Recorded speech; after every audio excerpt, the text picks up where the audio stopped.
We want to bring in our legal analyst now, Jeff Hosford from Hosford Law Firm. And Jeff, obviously this is something people in not only Webster County but throughout the area talking about this evening. Whenever a member of the law enforcement community is facing criminal charges, it comes as a shock to everyone. But these cases are treated a little bit differently, correct? Yes, ma'am. They are. Obviously, the nature of a law enforcement officer is they're held to a higher standard, as some of those people had said.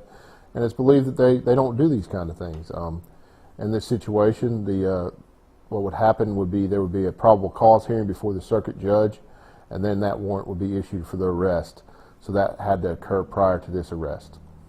One of the things that people will have to realize is that there will not be a lot of information given to the public as this investigation plays out. He has been arrested, he has been charged, but the investigation is still ongoing.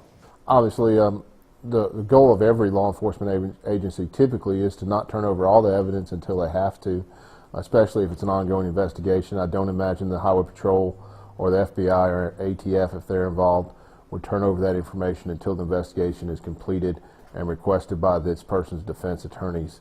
At that point, then they would be required to turn over every piece of evidence that they have that would show this person's guilt or innocence. But in that situation, it's not going to occur until the investigation is completed, I imagine. All right, and we, of course, will release information as it comes into our newsroom. As always, we appreciate your perspective, Jeff. Thanks so much. If you have a question for Jeff, you can send it to us at legalline@wcbi.com. We'll see you next week. Thank you for having me.